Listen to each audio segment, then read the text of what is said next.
Hello, welcome to Music in Mind with Anthony Calkins. Today's episode is a conversation with Kenny Hada of Kenny Hada and the Others. Kenny and I met maybe a month or two ago through some mutual friends, Micaiah Navarrete and Jim Briggs, who are both in Kenny Hada and the Others, and they are awesome musicians. So is Kenny. His band is badass. They're kind of like alternative blues, and we get into a cool conversation about his life as a musician, studying guitar, his songwriting, how his personal life affects his songwriting, and all sorts of cool things in those areas. But before we get to that, please remember that I am a value-for-value musician and podcaster, which means that whatever value I provide to you through my content, I ask that you respond in kind by providing value back to me. There's some basic, easy ways of doing that. If you like what you're listening to, feel free to hit that like button. Feel free to subscribe to my channels. Leave comments. I love comments. I try and engage with my audience as best as I can. Also, if you would like to donate, you can donate through this Venmo QR or through this Bitcoin QR if you are a crypto person. And if you'd like to sign up on a monthly basis, my Patreon link is below, and there's different tiers, and those different tiers get all sorts of little goodies and bonuses along the way. The cheapest one's only $3. It's called Cheap Talk, and if you sign up for $3 a month, you can submit topics or questions for me to address on this show. All right, now on to my conversation with Kenny Hada. Welcome to Music in Mind with Anthony Calkins. Hello, everybody. This is Kenny Hada.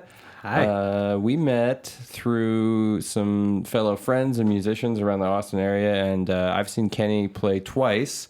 Once at the Carousel Lounge in Austin. Yeah, that was a fun one. Actually, I really liked that set. That was a good set. And then a couple nights ago, actually, at Parlor and Yard on 6th Street in Austin. But yeah, Kenny's band is awesome. He's a badass guitar player, really, really good songwriter. I very much like your songwriting. Oh, wow, thank you. So how's life? Life. It is life. It's pretty good, I can't lie. It's, the guys and I are actually working on some new material. Oh, nice. At the moment. We did play one of the new songs,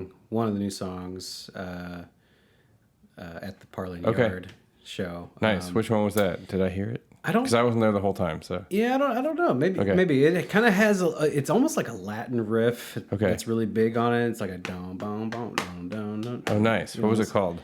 Well, I didn't introduce it at all. We just kind of started playing it. Okay. But, I don't know. I remember Maria was a tune you played. Is that your tune? Marie, yes. Yeah, Marie. Oh, yeah, sorry. Yeah. That's definitely mine. Nice. Yeah. But yeah, that's definitely a fun song to play. And that song, I feel like, kind of bridges the genres that I have within my writing capabilities, which is funk, rock, blues, that's amped up a little bit more to kind of bridge into more of the indie songwriter side. Oh, nice. Yeah. And that just kind of happened out of just me writing, sitting at home, and just kind of fooling around with stuff. Different chord progressions and things like that, which ironically enough, the chord progression had to change because Micaiah, bass player, God bless him, he was like, hey, this is very close to Colors by Black nice. Pumas. and it was funny because my wife, Megan, noticed, she heard me playing it on the couch one evening, and she was like, that sounds like Colors.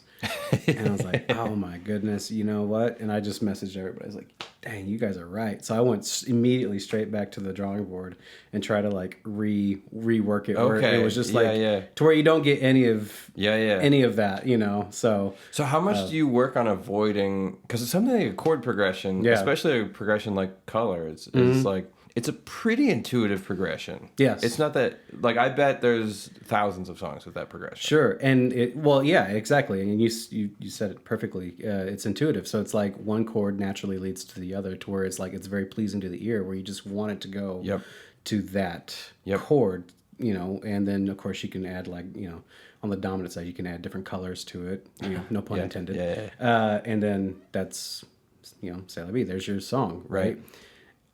So I guess to answer your question, I'm very bad at hearing a song on the radio and just be like, oh, this is something else from whatever, from hearing the connection. I'm like, oh, this person just totally ripped off Elton John, or oh, this person just is totally ripping off Olivia Newton-John or whatever, right. And it's like I hear it so quickly, and I think that's like a gift but also a curse, because I hear it in my own stuff too sometimes. I'm like, man, I can't do that, so I try to write with the idea, with the concept that, how do I say it? That when you reference something that's recognizable, you're basically paying homage to that artist. Sure. And that's more of a tribute, which is more respectful. Yeah. Rather than just a blatant ripoff, or like, oh, I'm just going to take this and just use it and then slap my name on it, kind of thing. Yeah. And that's a personal thing, just for me. I know there are some artists who want to take an already established creation, switch it up, sample it or whatever, and then do that, right, put that out as their own product. I'm not saying that that's necessarily wrong, as long as it's wrong as long as there's permission. Right. But that's just kind of what my perspective on that. So nice. Yeah. I think this kind of fell a little bit. Oh, yeah. There we go. Cool. Yeah, that's just kind of my perspective on that. I mean, it's interesting, the idea of something like a chord progression. Yeah. Because in some ways it's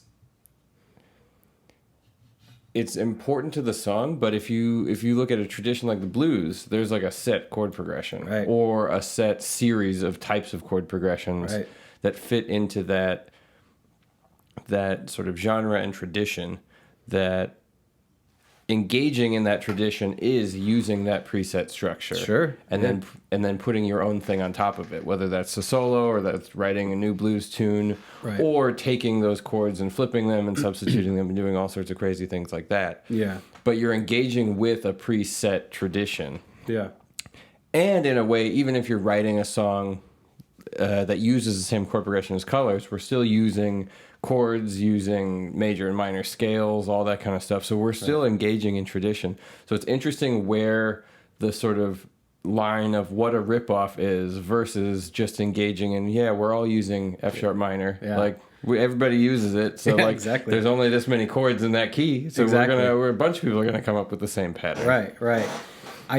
I think, to expand on that thought, especially with the blues though, I think the blues chord progression, whether it be 1-4-5 or minor 1-4-5, it's so commonplace that it's almost like it's no longer considered, in respect to the chord progression itself, it's no longer considered like, oh, you're ripping off Robert Johnson, you're ripping off anybody who's ever played that. Oh, this it's more so of like it's almost as if like the idea or the concept of like, oh, this dude's just ripping off somebody else is really in like where the guitar player, how that person solos. Because you can rip off Robert Johnson. Well, you could play the blues and somebody could be like, oh, he's totally ripping off B.B. King or Stevie Ray Vaughan or something. Well, you can, but it's not the chords you're playing. Right, but it's like if I decide to buy, this will never happen, but a Dumble, and get a Klon and all this other stuff, and like my tone is exactly like Stevie Ray,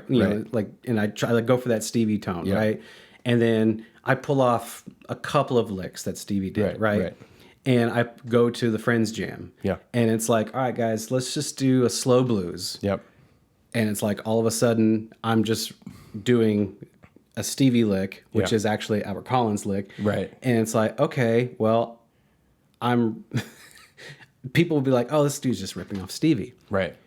But it's more about like the soloing, and they're not saying like, well, the song is ripping off, he's ripping the song off. It's more of just like, oh, the way that this guy's quote unquote interpreting the song is, he needs to revamp his interpretation of the blues kind of thing. And so that's kind of weird, it's different, because even if your tone is close to sounding like somebody famous or who already has a signature sound, there's still the interpretation, and your fingers are going to be different than that person's. And so my lick if I'm taking a lick that Stevie did, it's like bam, bam, bam, bam, bam, bam, bam, right? Mm-hmm.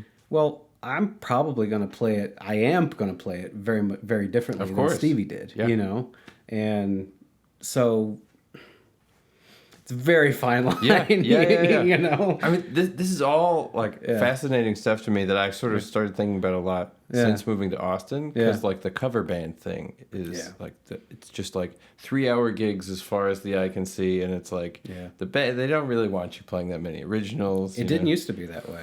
Yeah. I mean, actually, when I moved here from LA, and definitely still, like, I know there's the idea that like the whole music capital of the world thing is dying and all that. Mm-hmm. Audiences here are much more down to listen to original music than in LA. Absolutely. And like, you can go to a bar and you can play some of your own tunes, and audiences will be like, all right, and they'll listen to it. Usually. They crave it. They crave it. Yeah, right. And if it's good, they like it, and they'll get up and dance, like at Friends or something like that. It's great. But at the same time, there's all these cover bands around, and that seems to be sort of the game. Yeah. And like those 3-hour gigs is like, they're all right. Yeah. Not really my favorite. I love a good 1 hour. Like, I'm gonna play my music and put my best foot forward, rather than let's throw together 3 hours of tunes. Well, and for someone like yourself or myself, it's like who wants to put a set list together, or whatever. Honestly, in all honesty, how does one actually keep an audience engaged for 3 hours? Well, they don't. You can't. I mean, that's not what that's for. Not You're even just a being headliner. The radio for 3 hours. Not even a headliner. No. Like I went to Pearl Jam, maybe, but see, okay, like Derek Trucks. Yes. Tedeschi Trucks. Yep. They came to the Bass Hall.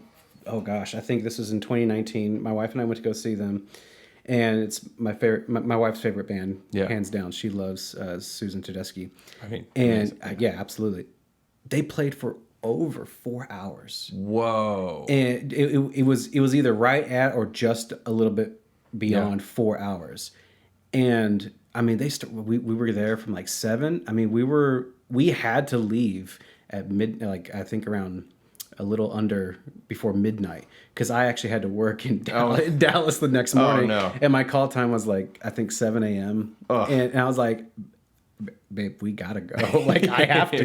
I didn't think it was going to be this long. That's kind of amazing. They just kept going, and then as we're walking out, they started playing. I can't remember which song it was. I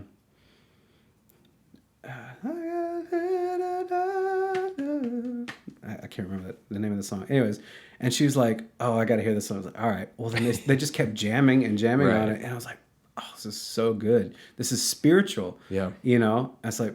But at this time, like, I only have 3 hours of sleep. And in retrospect, I probably just said, fuck it, I'm not going to sleep for the next 12 once hours. You're at 3. But it was just like, dude, man. And a lot of people had started walking out. They're like, like the spirituality of the moment kind of started waning. And so it's like a lot of people started walking out. Yeah. And it's not that they were like disappointed or anything like that with the performance. I mean, how could you be, right?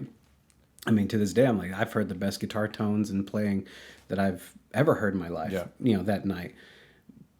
But I wasn't even being able to be engaged for that long, Yeah. And it was like, and people, and other people weren't able to be engaged because, and they were there to see. We paid money to go see them. It's amazing to think of that amount of stamina with playing, that ease. Because I feel like that's the other thing is... With a 14-piece band. A good gig is you're in that space where you're feeling fluent in the moment and you're not paying attention to time. Right. Those gigs where it's like, it's been 15 minutes. Yeah. That's so bad. Which ironically, like another 15, that's going to be 4 songs. Like, which is like 3-hour cover gigs are essentially that. You know, we're just like dreaded. Like, all right, what's next? Yeah. But right. I mean, it's amazing to be able to be in that space for that amount of time. Right. To be that. I mean, it shows the mastery, of, like the fluency in the in that musical language that they engage in. Well, and it's also a testament to their writing capabilities because, obviously when you put one of those songs, when you listen to one of those songs, either on a record or, on streaming platforms, they're maybe the longest they'll be is 10 minutes. Right. So there's still, anywhere from 3 to 10 minute long song, especially if it's a jam based kind of song. But when you write a song where it allows this space to be extended, almost indefinitely, as long as your little heart can keep playing. It's like, there's some there's a real genius behind that in my perspective, because it's like you can shorten it however much you want, or you can extend it however much you like, right. And when you're with a group of really great musicians, and I'm not just talking about, Derek Trucks' band, right. I'm talking about you guys, myself, anybody, else. Like when you have a core group of musicians that recognize that and feed off of it immediately, it's like, let's just keep going. This is great. Yeah, of course.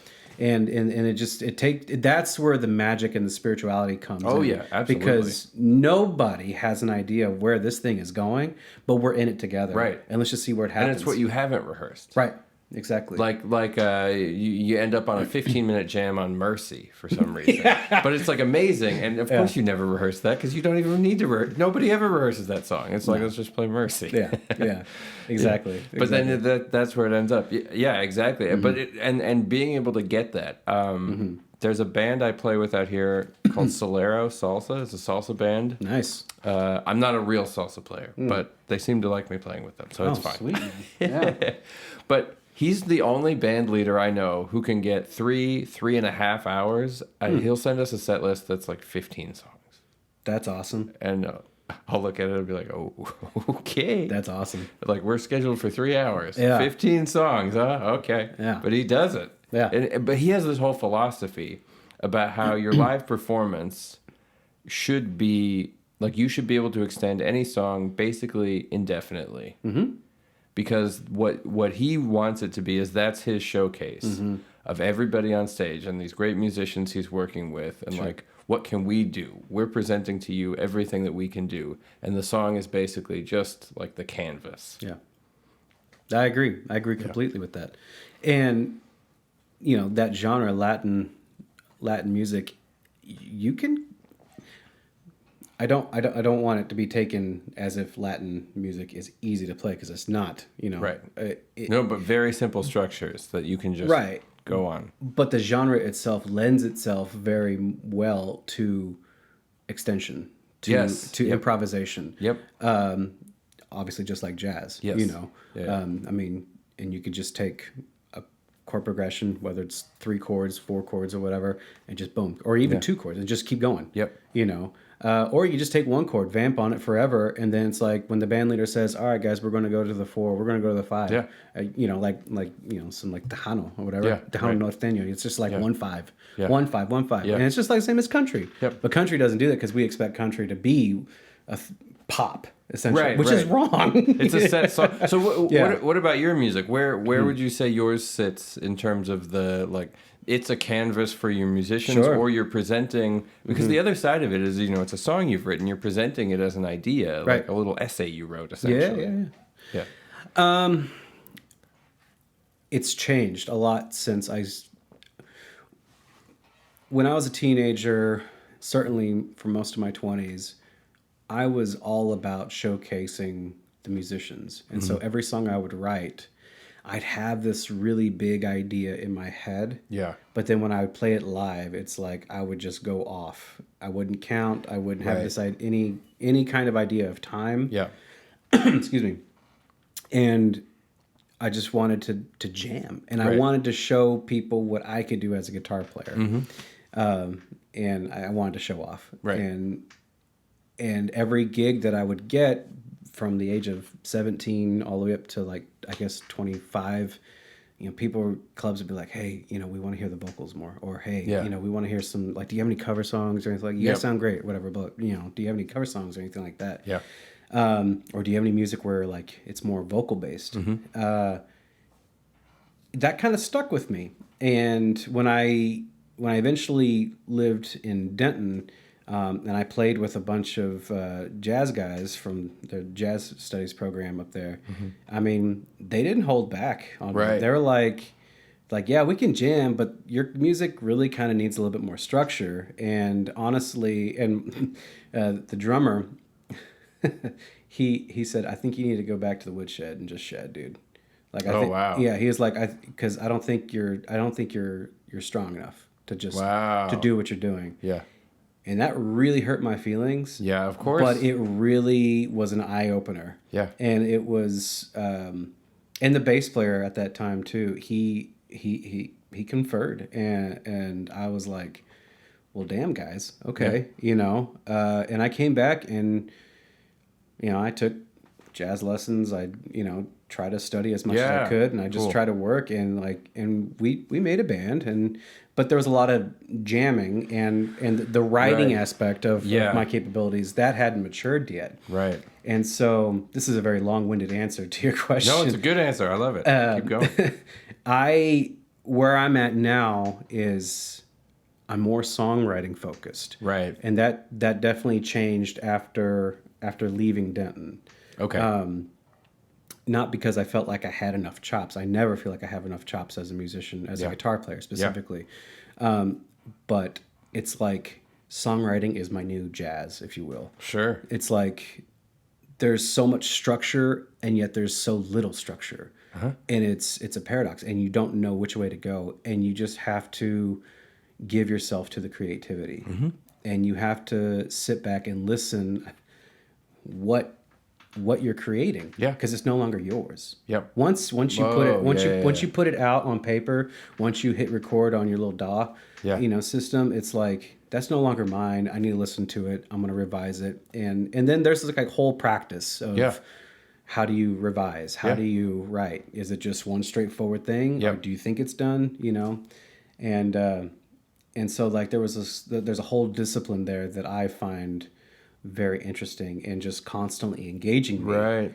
And so that's where I'm at now, but also still trying to write in parts of the song that would fit in a 3-minute framework. Sure. That could be extended out live. Right. To 15 minutes if we wanted to. And then have like this, as Santana says, a spiritual orgasm. You know what I mean? It's like, oh, go listen to this song on Spotify. Oh, cool. Well, this song is only 3 minutes long. Yeah. But when they played it at, whatever place, it's like, damn, these guys jammed on for 10 minutes, Yep. And I liked that idea. Yep. Because I always like and appreciate when I go see a band that I've always loved and admired, whether they're a blues band, a rock band, or Incubus is a band that I've always admired, and they're like not a little forgotten. They're they were never a jam band. No. Excuse me. Oh. Yeah, keep going. They were never a jam band, but yet they incorporate jamming in their live sets, and they'll extend a song like Vitamin that has like this very basic part to go into this riff, and then live they extend that one part to 10 minutes, and it's like this whole percussion thing. It's this, and it's great to see. It's great to witness that live, and it just kind of takes the listener to a whole nother direction, So it's great.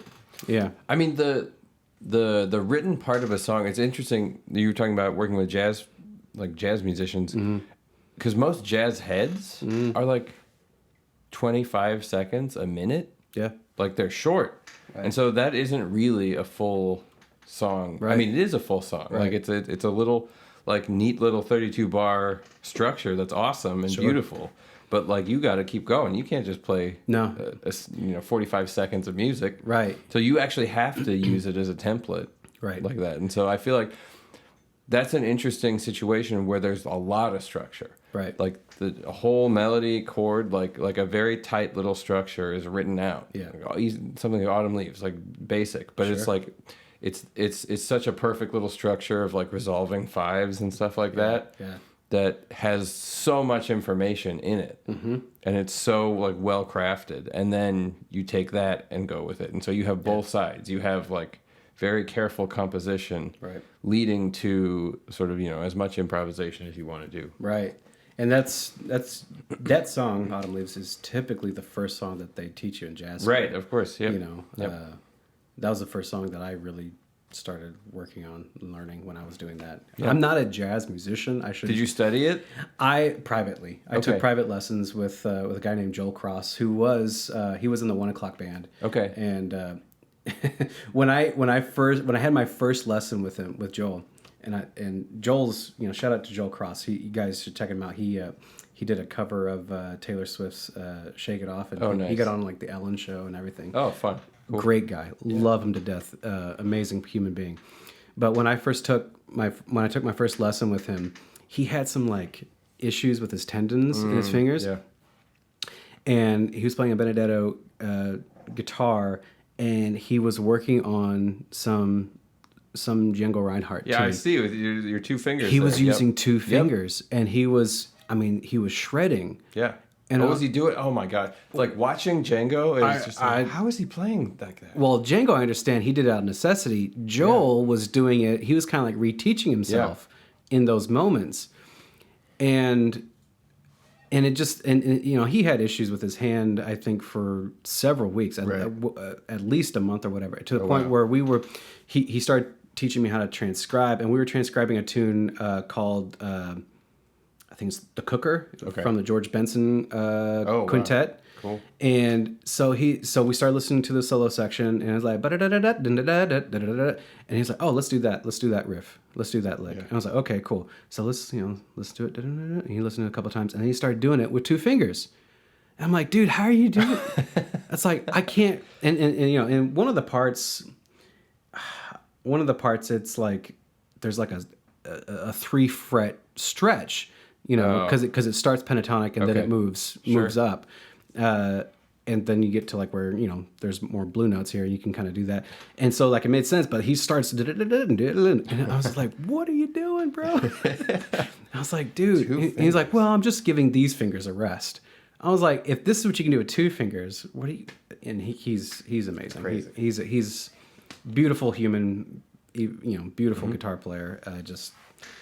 Joel Cross, look him up. Sounds amazing. Yeah, it really was. But he was the one who like helped me, kind of get out of just strictly only playing blues and funk. Right. Kind of getting me to kind of open up my musical palette a bit. Yeah. And where would you say you are now? How would you describe yourself as a guitar player? I no longer have favorite bands. Okay. I don't have any favorite bands now. Because I just try to listen to as much of stuff as possible. I do have my go-tos sometimes, depending on certain moods or depending on certain things that I'm doing throughout the day. Yeah. If I'm working out, I'll probably put on something like, Slipknot or yeah. Audio Slave. Oh, man. Me too. Me too. Or I'll put on the Super Unknown record and just kind of just go on that. My wave gets me going, jump roping and all that stuff. Hell yeah, man! I love it. Yeah. But Slipknot, I feel like I refound them. Like I didn't listen to them for years, and I started listening to them again like a year ago, going on runs, and I was like, oh yeah, these guys are fucking badass. It's funny because I was telling Micaiah and Jim, actually, it was like I think like a week or a couple of weeks ago or whatever. We were talking about, I don't know how we started talking about Slipknot, and I started telling them about when they recorded the record Iowa and how toxic that recording session was with their producer. Oh, actually, I don't know about that. Well, I'm not sure where you can. I think it's like in one of the magazines that, like from. I don't even remember the metal magazine. It started with a K. Like, anyways, they did like an interview. Like Corey Taylor did an interview where he's just like, it's like producer was like throwing fucking chairs at us, just what like the hell? Yelling abusive. He's like, it was the most abusive moment in that band's That's insane. history. Yeah, and they, and they're just like in the corner. Fucking crying and oh my God. I'm talking out of school a bit. That's a nightmare. Yeah, dude. Like, but it was like in the producer's mind, it was like the way to get that angst. I see. It was one of those. But he crossed the line. Oh yeah. What was it? The director from The Shining used to do stuff like that. Was it Kubrick? Kubrick, yeah, where he'd like deprive the actors of sleep and stuff, and there's some director who was saying that he does that with Tom Cruise in every movie, where he doesn't even show up until they've reshot the same stupid scene about 90 times in a row, so that Tom Cruise is in a really bad mood.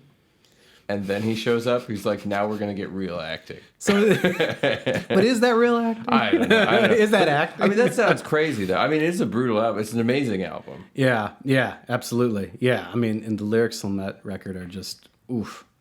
Yeah, they are brutal. And as a middle school, high school kid, listening to that. Good old middle America. Oh my goodness. I was like, I'm ready to, all right, I hate football. I hate playing it, but I'm ready to play now. Yeah. It always takes you to that next level. But yeah, so I'm always listening to anything across the spectrum. I don't really get into much EDM, but, I do like groups like, Justice, of course, Daft Punk. Even some of John Frusciante's more obscure work is, it's hard to palate right away, but once you kind of listen to it, it's like, okay, I see the form. Or I have some friends who are really into it. Yeah. I feel like the John Frusciante and the whole Red Hot Chili Peppers thing, I've never been into. It doesn't quite grab me. I feel that way with Weezer, too. Oh, really? And I'm just like, God bless you. Because I feel the same way. Don't let Micaiah know. Oh, yeah, I know. Oh, my gosh. Island in the Sun. So much. Yeah, that joke's old. Move on. No, but I was Chili Peppers, Incubus, Stevie Ray Vaughan. Those were my three big in middle school, actually, starting in middle school. When I first started playing guitar, and I was like, I want to play shows. I want to, maybe do this professionally. I wanted to be John Frusciante, Stevie Ray Vaughan, and Mike Eisinger all in one. Yeah. I wanted to do that. I wanted to write Incubus songs with enough funk like John Frusciante. Yeah. He's got some cool guitar parts. But playing blues licks as effortlessly as Stevie Ray Vaughan. That was my blend. Yeah. And then with my voice, I had no clue. I had no idea. My stepdad was actually the one who pushed me to sing. To sing. Yeah. Yeah. He studied. He was in choir, I think, in college back in his day. And he was the one who was like, "You got a voice." And looking back at some of the home videos, I would not have told myself that. I sound terrible. Really? Yeah. I mean, pitchy all over the place. No confidence, no stamina, no nothing. Yeah. And I was always looking for a singer, and he's just like, "No, you should do it. You should do it." So, well, I feel like there's something interesting about the voice too, because there's the perfect voices that are sort of astounding. Mm-hmm. But then there's also the ability of people's voices to capture you, even if they're not perfect. Right. Like Janis Joplin doesn't have a perfect voice. Mm-mm. Or like Tom Waits has a very goofy voice. Yeah. But I love it. Yeah. It's very engaging. Yeah. But it's not like it. I bet he's pretty pitchy. I bet if you were like, no, just sing like a pure A. Yeah. And maybe he could do it, maybe he couldn't, but it doesn't even matter. That's it's completely beside the point. He's found a way to express something. So I've been this new thing I've been thinking about a lot lately is that music is beginning and end. It is about the voice, and good instrumental musicians are vocal in their playing. Like a great guitar solo is one that is singing. Yeah. Like a David Gilmour guitar solo in Pink Floyd. They're amazing because it's he's singing a melody. Yeah. You could imagine someone singing it. Or Brian Santana. May with Queen. Exactly. Yeah. And those are the ones that get you. And so it's cool if you're listening to a badass Slipknot solo where they're going, but no one's ever singing that. Right. They're just freaking out. Right. Which is cool. The aggression is cool. Right. But the voice of it, it's a scream or something. It's the corollary to Corey Taylor going, "Wah!" Right. And you get someone you get a band like Snarky Puppy that is completely instrumental for the most part. Yep. Some of their newer later stuff, they'll incorporate more vocals, world vocalists to come in. But then you turn the song over to, say, Mark Lettieri on guitar, or Bob Lanzetti on guitar, or even Sean Martin on keys, and it's they start singing on their instruments. Yes, absolutely. And I remember hearing an interview that Mark Lettieri did, And he was being interviewed, and he asked a question like, "What is it about yours? Like, what kind of advice can you give to other guitar players about soloing and stuff like that?" And he actually quoted his wife because he was like, "Why? You know, what is it about my soloing that kind of turns people on, essentially?" And she was like, you play like you're singing, but you play, you solo like it's keeping the dance going. Yes, right. And he kind of took that, and so now I actually like following Snarky Puppy from the very beginning. Excuse me, and seeing how his particular style of soloing has progressed.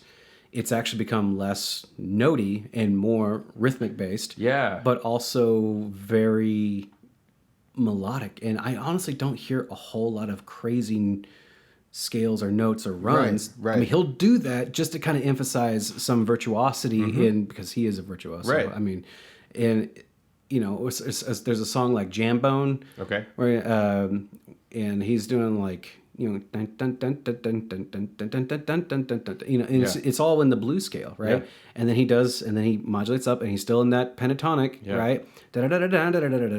And it's just, it's like very rhythmic, and it's like, oh, I'm engaged because there's more rhythm happening here than showing off the notes they can play and everything like that.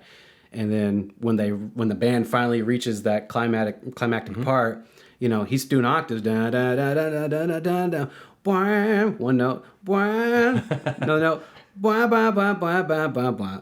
That's and then then the virtuosity comes in, and then it's okay. Then we're passing the solo off. Back to the groove. It's back to the groove, and it's like, God damn, that's genius. That's writing. And that's spontaneous writing. And that's beautiful. Yeah. You can teach as best as you can, but you honestly, when it comes to fruition in that in those moments, you can't teach that. Yeah. And you have to, as a musician, you have to be so out of your own body and out of your own head to look back at yourself and hear what you're doing in order to help gauge where you're going. Yeah, it's that weird thing where like you were like, wow, that went really well, and you listen to a recording, you're like, wow, that didn't go quite as well as I thought. But you also have to think like that sucked, and then you read and you look back, you're like, oh, that was kind of good actually. But you also have to have a band leader that can recognize that and say, push that in you. Yeah, and it's like, oh, this groove is great. Let's all get out of our heads now. Yeah, let's just start feeling it. Stop reading. Stop doing this. Stop doing that. Like, just follow me. Yeah. I'll guide you now. Yep. And Michael Lee does that. Yeah, just perfectly. Yeah, absolutely. I also like that you brought up the song side of it, because there's this other theory that like music, there are only songs or dances. That's all that there is. I've never heard it's that. two sides of the same coin, because dancing is like singing with your body. Sure. Sort of a thing, and so it's all wrapped together, kind of a thing. Yeah. But yeah, the vocal quality, because going back to what you were talking about getting encouraged to sing, and you wouldn't necessarily encourage yourself to sing like that. Do you feel like your guitar playing and your voice are tied together? I'm constantly trying to work on that symmetry. Yeah, same. I don't know if I've found it in myself yet either. Yeah, I know I'm at the point in my musical journey that I know I have a voice. Right. And I've tapped into that voice. Yep. But not completely. I have I've done more than tiptoe into that voice, but I haven't fully immersed myself. I'm more of like, I only got one leg in. And then when you say voice, do you mean your guitar playing, your writing, your singing, all of it together? Okay. So I know I can be I know I can be a really good guitar player and fit really well in a band. Sure. And understand where I need to be, whether it's more rhythm based, or if I need to be a lead player. Yeah. And vocally too. I've sung backup in different in different capacities with different bands, and so it's like I know whether or not I need to just focus on harmonies. Yep. Which register, and then if the lead singer or the band leader turns and says, "All right, you take one and start shredding," or whatever. Yeah. Like I know I can do those things, right? Or writing a song. I've written songs for some other friends before, and it's like, oh, I think, I like this song a lot. It's not really something that I would keep for myself or I would play, but I think it's a good song, and other people agreed, and they'll take it, whatever. And so it's like, okay, I get it. Like, I think I'm okay at these different aspects of being a musician, but to be an artist is something that is someone who can actually kind of combine all those different aspects with confidence. And I'm not talking false bravado or anything like that, like I'm a bitchin' artist or whatever, but like, you know, like this hot pink pop tot style, you know, whatever, I'm an artist. It's like, no, I have an understanding of where I'm at in my life, and I know how to convey that message, whether you agree, like, or dislike, or don't agree. That's on you. It's not on me. But this is my art, and I can convey that through my music, whether I'm forcing it through my guitar, and it's more of a guitar-based song. I like forcing it through your guitar. Well, you know, all right, guitar, or you pick up and or I'm singing it, or the song in its entire. And ideally, you want the song to be able to incorporate all of those things. Yeah. And to finally answer your question, I think that's where I really. Yeah, that's where I'm really at now. It's like, how do I combine? You know, I want to be able to showcase myself as a guitar player, but I want to showcase my ability to write more now. And I also am a lot more confident as a vocalist now, and I want to be able to showcase that. And it's like, I want to do all of those things in every single song. So there's a new discipline of when to hold back. When to give it, you know, when to give the goods, when to not give the goods, when to be intimate, when to be, you know, really big. And so that's a new level of creativity that I'm finding that is very, very enticing as an artist for me right now. And that's where I want to take the others. You know, that's where I want to take my band it's like, let's find that, you know. And where's the ideal place to go with that? Do you want to tour and play live shows? Or like record album after album, concept albums, double albums?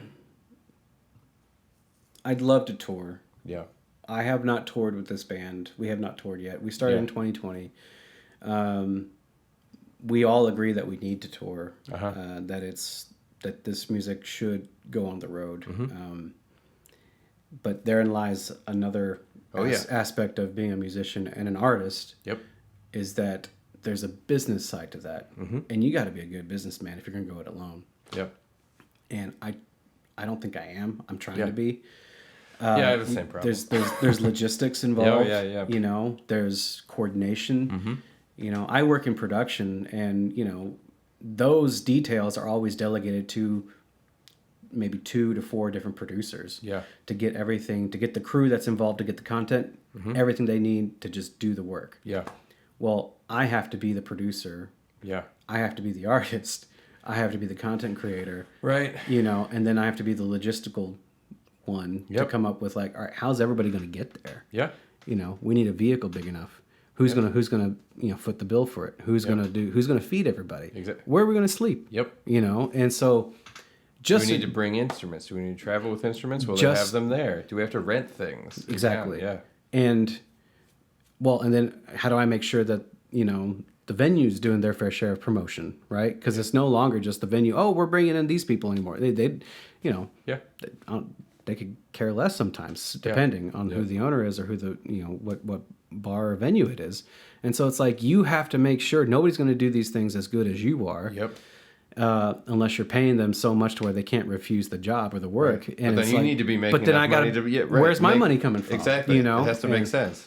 And, you know, usually you're not getting to that point once you've reached a certain status level, if you will, you know. And so that's it's a very, you're spinning your wheels a lot as you're starting out with a new project. And so that's, despite all of those seemingly down, you know, pitfalls. I want to do it. Right, of course. We're crazy. We need to do it. You know, we all want to do it. It's like, oh my God, you guys are idiots. So this is a fascinating thing. Why do you want to do it?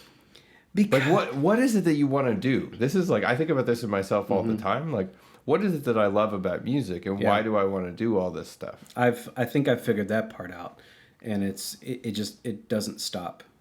And and at this point I feel like it just won't stop, because I felt it since I was 6 years old. And I want to share my catharsis with people. I want to share. Did you have catharsis at 6 years old? I did. Wow. I did. I came from a broken home, and there was a lot of traveling involved up and down I-35. My mother was in, the Rio Grande Valley, about 5 hours south of here. Wow. My father was in northeast Oklahoma. We lived on a ranch out there. Wow, that's a lot. That's a long way. We would meet in San Marcos or Plano or Dallas somewhere, and I was constantly on the road. So you listen to a lot of classic rock. On the road, right? Sure. The dad rock Your stuff. musical education, yeah. Yeah, and so, like Three Dog Night, Boston, Kansas, Foreigner, all those Fleetwood Mac, all those artists were just getting, I was being bombarded. And the real moment of catharsis for me was listening to More Than a Feeling and listening to the guitar tone.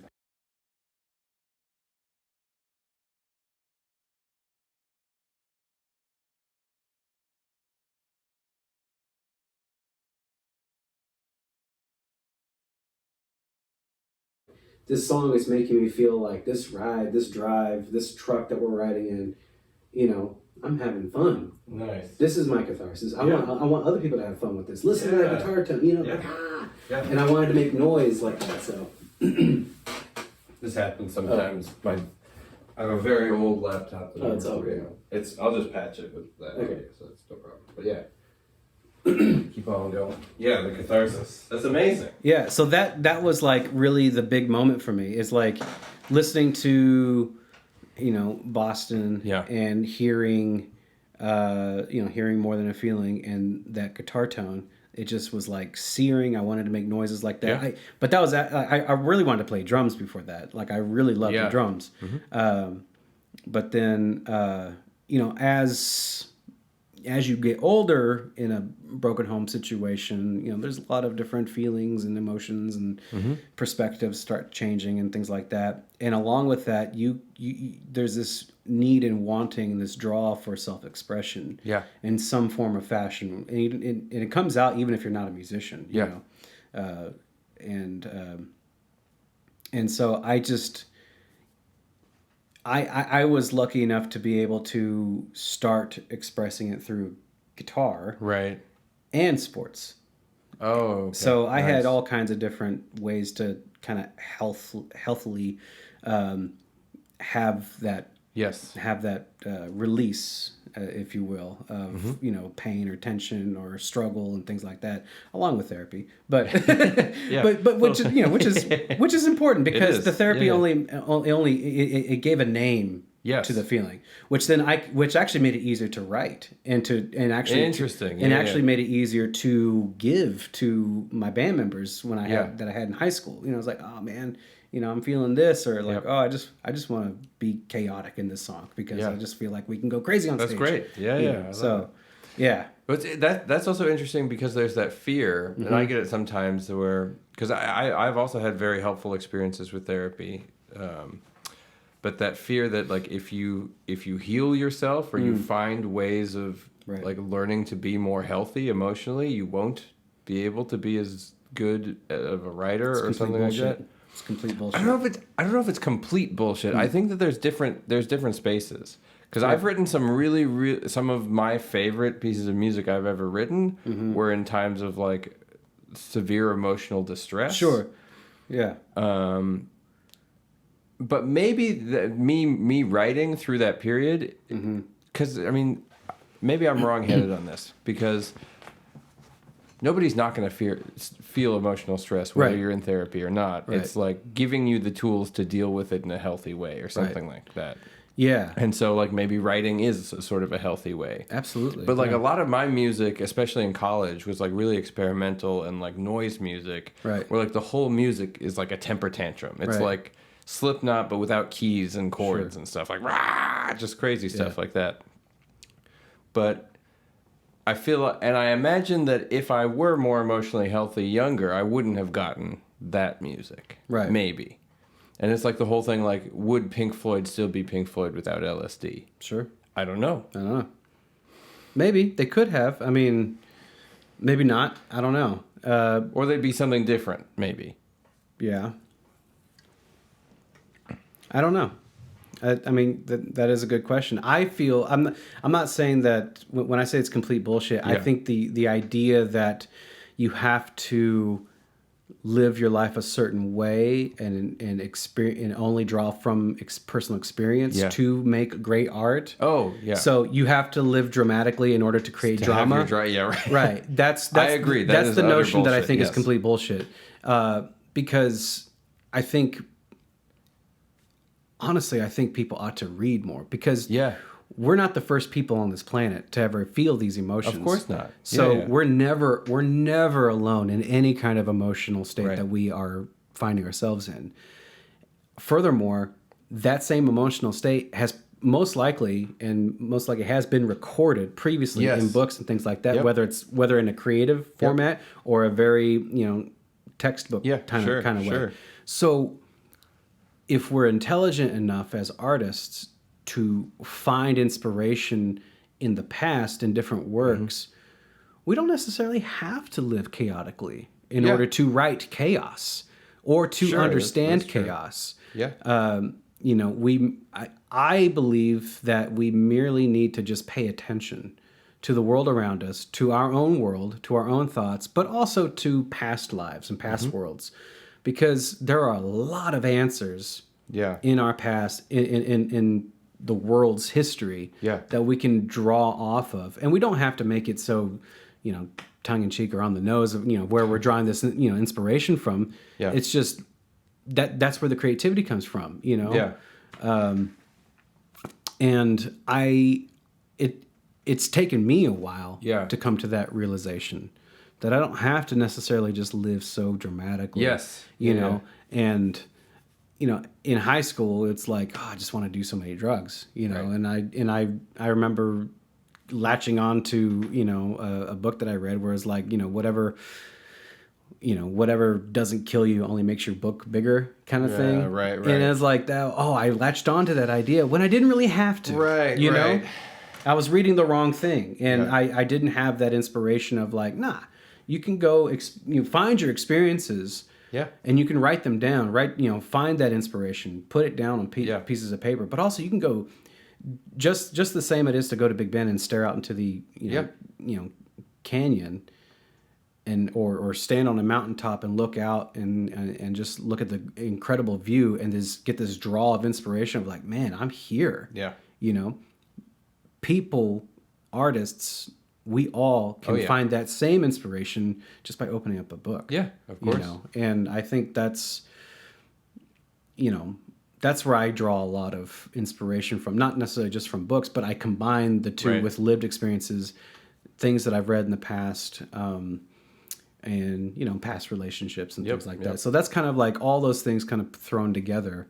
It's like where I kind of get like this voice, my lyrical voice, if you will, like the inspiration for lyrics and things like that. And so that's kind of my take on that whole perspective. I mean, the other silly thing about the makes your book bigger thing is, like, if you're 38 years old, your book will be 38 years of book. Right? And everybody's book will be exactly that many number of days. Right. And some people might have been playing video games, but like if you're whacked out on heroin, you're not going to know anything about it anyway. That's barely experience. That's like anesthetic, right? You're like taking away experience. On that note, there's a little part in Eric Clapton's autobiography where he was playing at the concert for Bangladesh, and he showed up, I think it was a week or so, a couple of days. Should I keep talking? Keep going. Where he showed up to New York for rehearsals, and this was still in his heroin days, and he was like, oh, I'm just going to lock myself in the penthouse or whatever. I'm just going to I'm just going to get smacked out a little bit. I'm paraphrasing, obviously. And he was like, he told the doorman, he was like, wake me up when it's time to rehearse, And he finally heard a knock on the door, woke him up. He's like, is it time to rehearse? He's like, sir, we've been knocking on your door for 2 days straight. Whoa. Like, it's time for the show. You've missed rehearsals. And he was like, okay, so when you go and watch a concert for Bangladesh, that's him on the fly. Oh, my gosh. No rehearsals with the band or anything like that. Eric Clapton never showed up. How big is the crowd? It was the first benefit concert, Yeah. Ever. Yeah. And so, George Harrison, it was Like his 10,000 or something like that? I think it was at Madison Square Garden. Oh, okay. So whatever capacity that venue is, I think 10, 20, something like that. I just like imagining the idea of not rehearsing and going in front of a crowd like that is that, but also on like coming down from heroin. there's nothing in you is like wanting to do this. This is just like, I need to get out of here. So needless to say, in his book, that's a very small part. Right, exactly. You've missed 2 days. That's 2 days out of your book. That's a terrible, I don't know, just experience. Go do stuff. I feel like that's the answer. If you want your book to be cool, like, act in the world. Go act in the world, but also read about the other worlds. Yes, and combine the two. Yeah. Figure a way out. That's where your voice comes from, being able to put together these things that just aren't being put together. Right. I mean, it's like what you were saying before about how like you imitating Stevie is him imitating somebody is probably him imitating somebody, and it's a whole chain. Right. Exactly. Yeah. But the difference are the nuances in where each person is able to find what is theirs. And I think that's it's crazy that like a series of buttons. How many buttons are there on the guitar? Yeah. There's this X number of frets, X number of strings. Yeah, it's all finite, really. Right. But everybody does it. But it's finite, but in a sense it isn't, because everybody's fingers are different. True. Everybody plays with different and once you start getting to that level, the number of variables is just like explodes. Well, not only that, but as you get older, more variables come into play. Like, what if you start getting arthritis? Yeah. What if you start getting carpal tunnel syndrome? Oh, I have a plate in my hand. Oh my gosh. Yeah. My hand goes numb during shows. Oh, yep. I have that problem too. And sometimes I'll turn to the gym and I'll just say like, keep going. Yeah. I just like keep going. I'll let him solo, and it's just because I can't feel the strings. Yep. Yeah. And it's a really scary thing. And it's kind of it's a newer thing. It's a newer development in my hand, and I don't. Well, I shouldn't necessarily say newer development. It's within the last 6 years. It's gotten progressively worse, and I'm not really sure why, but. When I can touch, we're good. When I can't, I feel like I feel like everything's rubber bands. Yep. The strings are rubber bands, and it's like I have no idea. It's really bad. I have no idea how hard I'm pushing. The string. I have no idea. What I've lost complete touch. That's terrible. It's scary. Yeah, I mean, I get it sometimes after like a 6 hour day, 2-3 hour gigs or something. In the middle of the second gig, it'll just be like I can't. I get the tingliness and like I can't feel. See, that happens within the first minute. Whoa. But for me. But once I work through it, it either comes back or it stays gone. So within a minute. Yeah. Wow. Yeah, it's really within a minute. So like even just like doing this, I can feel like electricity shooting. Whoa. So like once I start working that out, it's either going to stay gone. Okay. Or at least for the duration of the show. Yeah. Or it's going to stay numb. And so I usually keep that kind of secret. Sure. But there have been times where I've been like, I've told the guys, it's like, I don't know, like this is really a problem, but dang. But things that have helped, working out, eating greens, trying to eat less carbohydrates and things like that. Yeah, carbs fuck with you, man. They do. They really do. I've noticed it as I get older too, like even like a bagel. Yeah. Something like as simple as a bagel. It's like hours. I'm like, I feel bad. Well, we also live in a society where like that bagel is not just grain and yeast. It's there's all kinds of stuff in it now that's inflammatory. Trying to stay away from certain oils is And so, like, it's really forced me to be more mindful of what I'm putting in my body, how I'm, treating my body. And, I'm not like a health nut or anything like that, but it's like it's important to pay attention. Yeah, especially if I want to keep things. Especially if I want to keep playing. Of course. Yeah. So, yeah. Yeah. Cool. All right. So what's coming up for Kenny Hada? So, and the others, or just Kenny Hada? Yeah, Kenny Hada and the others. So what is coming up? We have new music that we are working on, new ideas. I always have new ideas, new song ideas rather, and so I think we're gonna go back into the studio soon. Oh, cool. at least if anything to do a single. And I'm pretty confident that the song is going to be called Insecurity, which, there's a lot of drama in that title already. But it's a fun tune. It's actually really fun. It's not very traditionally structured.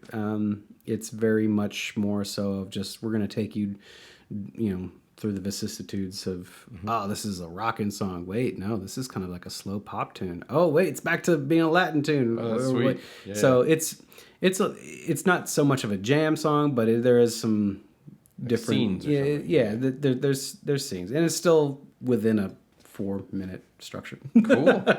So that's one. Have you played it yet? Is it? Yeah, we did. We played it at Parlor and Yard just cool. kind of as a fun thing, Sweet. whatever. But I also have some acoustic song ideas that I've been working on. There's this one chord progression that I've had since I was in 9th grade, and I've never been able to like really make a song out of it. Yep. But it's just like, man, this has to be something. Yep. And it had been on the shelf for at least 10 years, and then finally it just popped in my head while I was sitting in my backyard, like, oh, this needs to be something completely different. This needs to be like a singer-songwriter acoustic kind of thing. Whoa. Not an electric funk thing. And so it was like a complete just disregard of what my original thought process was and how that riff or chord structure should go. And it's like, okay, bust out the acoustic. This needs to be it. It's crazy how there's this material that sticks with you like that, and like just like how many little things you have that you love that you don't have no idea what to do with. Even. Yeah. So I'm grateful that one has stuck around, because I think it has the potential of really resonating with people. At least I hope it does. It's really, the lyrics as well have really resonated with myself, and it's not. The lyrical content of that song isn't necessarily, I think it's something that we all kind of go through. It's more of a universal theme, which is, my dad has this joke where he'll say, it's a family joke apparently, but he'll say something like, my dad told me to cheer up, things could be worse. And sure enough, I cheered up and things got worse. Right. So it's like this, the song is called Too Good to Be True. Okay. And so it's kind of on like, oh, well, whether it be a relationship or a situation or whatever, it's like, this is really good. Nice. And then you realize, of course, it was too good to be true. So it's a play on that feeling, on that phrase. Cool. So, that's the song. That sounds great. Yeah, I think it's going to be good. Yeah. So you're going to record that this year? Definitely going to record that one this year. Okay. Will it be out this year then? I hope so. It's pretty stripped down. The ideas that I haven't really discussed it with the band, because I just have the ideas floating in my head sonically of how I want the recording to sound like. The first song, Insecurity, I pretty much know how I want that one to sound like, and what direction that we want to go with it. And so that one's pretty much ready to go. Nice. I think we're ready to just hop in there and just do one day and knock it out. Sweet. Yeah, I've got the lyrics, got everything. Great. I've got the ideas for overdubbing, post production, all that kind of stuff. Like that one's ready. All we need is write the check and go. Nice. But yeah, that's really what's coming up. More shows. We've got some South by Southwest show dates coming. Cool. We're doing a thing with Texas Music Cafe out in Waco, which is really exciting. People like Samantha Fish, Willie Nelson have played on that stage, and I just asked them, and they took a listen to our EPK, and they're like, hey, we'd love to have you. So we're doing that March 11th. Then we're playing for, I think it's Black, I don't want to butcher the name, Blackfinger Records, which a buddy of ours, his name's Hector Ward in the Big Time, from Hector Ward in the Big Time. Okay. He's a local here. He plays the saxophone quite a bit, but he's been touring Texas quite a bit lately. Nice. I think he just started a record label, and he asked us to play as part of a showcase. Oh, sweet. On March 18th during South by. So we'll be doing that at the Dogwood on Okay. March 18th. I believe we're playing at noon. So Nice. should be a fun time. I mean, South by is always a fun time in Austin. Yeah. You know, whether you agree It's with how it's so much fun loading in and loading out Oh, yeah. from 10 blocks away. Yeah, definitely. My favorite. I remember seeing dudes with scooters and amps and like carrying their guitars and then having their amps and like on one hand and riding a scooter. Yep. Yep. It's That's cool. And you got one on Saturday, right?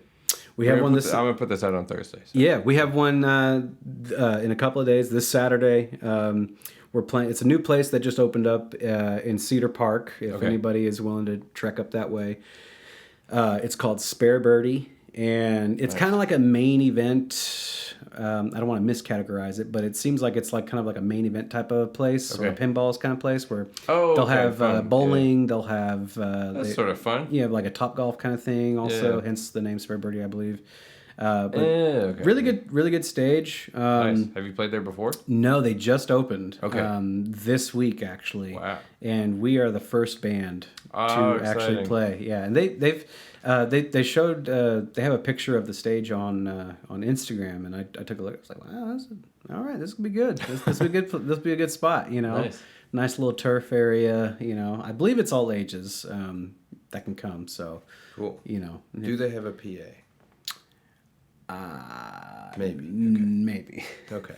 I'm gonna say no. All right. Yeah, because we are planning to bring our own PA. Actually, yeah. It's the thing. I wish. I don't know who's listening at this point. That's Austin a whole music nother venues. I really wish that you would have PAs in house. I think it would be. It's a great way to have a good relationship with the band. Sure. The band comes. They play good music. You have a sound system.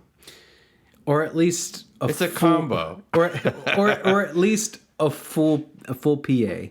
Either or like a non-broken one, you know. Yeah, it doesn't have to be like installed, right? Yeah. Just be honest about it. Right, a non-broken one, right? Yes. All right. Yeah. All right, cool. Do you want to play something? Yeah, try jamming. Yeah, what do you want to do? Whatever. What sorry. did you bring? Is that an acoustic? No, it's a 335. Oh, okay. Sweet. Cool. Go for something. Yeah, go for it.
kind of worked. Yeah. Cool. Very cool. Cool. Yeah. Nice. Cool. Ah. Sweet. Well, thanks. Thanks for playing with me. Absolutely. Thank you so much. I love that guitar. You had some sweet licks in there. That was fun. Thank you. Yeah. Yeah. Nice. Nice little jam. Nice little jam after a talk. Anything else you want to say? Anywhere you want to direct the people? Yeah.